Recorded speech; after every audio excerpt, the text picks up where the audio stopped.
নমস্কাৰ দৰ্শকসকল, মই ৰন্তু গগৈ আপোনালোকক আন এটি ভিডিঅ'লৈ স্বাগতম জনাইছোঁ। আজি মই বহুদিনৰ আগত যি ভিডিঅ' আপলোড কৰিছিলোঁ যে মই খেতি কি কৰি আছোঁ আৰু কি গুটি দি আছিলোঁ। আজি মই যি খেতি কৰিছিলোঁ সেই খেতিৰ আজি মোৰ ফল আজি মই ছিঙিব পাইছোঁ। এয়া হৈছে দাংবডি, ধুনীয়া হৈছে। এইফালে আপোনালোকে চাব পাৰে।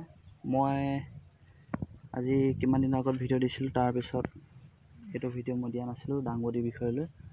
বহুত সুন্দৰকৈ হৈছে, ইমান বৰষুণৰ বতৰতো সুন্দৰকৈ লাগিছে। মোনাত মই আৰু ছিঙি থৈছোঁ আৰু ছিঙিবলৈ আছে। আৰু এইবিলাক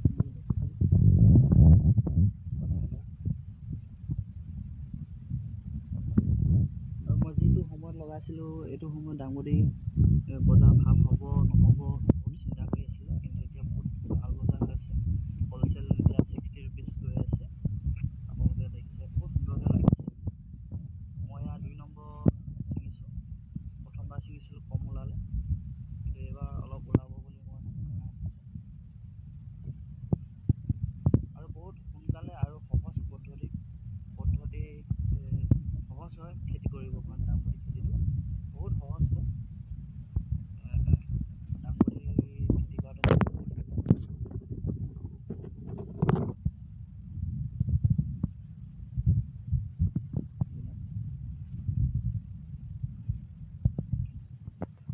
ইয়াৰ মাজতে বেমাৰ লাগিছিলে, বৰষুণ বহুত দি থকাৰ বাবে এইবিলাক সাৰ উঠি গৈছিলে, পাতবিলাক লাগিছিল আৰু বহুত কেইবাজোপাও মোৰ মৰি গ'ল।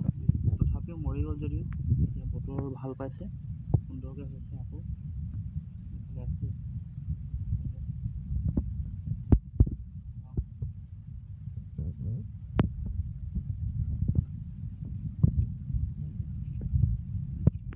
চব্জি খেতি কৰিলে, শাক খেতি কৰিলে লছ কেতিয়াও নহয়। মোৰ গুটিৰ দাম কেইবাদিনৰ আগতে ওলালে। এতিয়া মই প্ৰফিট ছিঙি আছোঁ।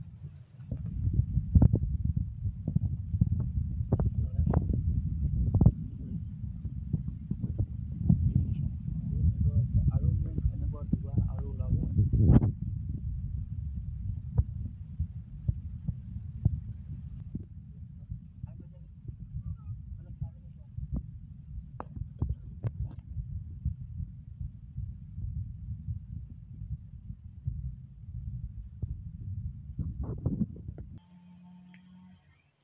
একেটা থোপিতে 3টাকৈ লাগিছে, ক'ৰবাত 4টাও লাগিছিলে। বহুত সুন্দৰ। আশা ৰাখিছোঁ আৰু বহুত দিনলৈকে মই গুটি ফল উৎপন্ন কৰি থাকিব পাৰিম।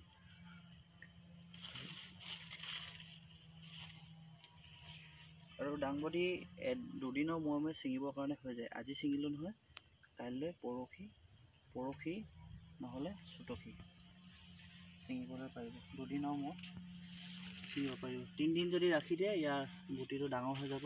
এই দাংবডিটো ডাঙৰ হৈ যাব আৰু বজাৰত চেলিং নহয়। আপোনালোকে প্ৰায় এনেকুৱা হৈ থাকোঁতে ছিঙিবলৈ আৰম্ভ কৰিব। কাৰণ যিবিলাকে আমি হ'লচেলত দিওঁ, তেওঁবিলাকে খুচুৰা বিকিব। খুচুৰা বিকোতে ধৰক প্ৰথম দিনাখন গোটেইখিনি শাক চব্জি বিক্ৰী নহয়। সেই নিমিত্তে সুন্দৰ সময়ত ছিঙিব আৰু কাষ্টমাৰো যাতে দেখি ভাল পায় তেনেকুৱা সময়ত ছিঙিব। ভিডিঅ'টি চাই ভাল লাগিলে আপোনালোকে লাইক কৰিব, কমেণ্ট কৰিব, শ্বেয়াৰ কৰিব আৰু ছাবস্ক্ৰাইব কৰিব আৰু লগতে বেল আইকনটো দবাই দিব। ধন্যবাদ।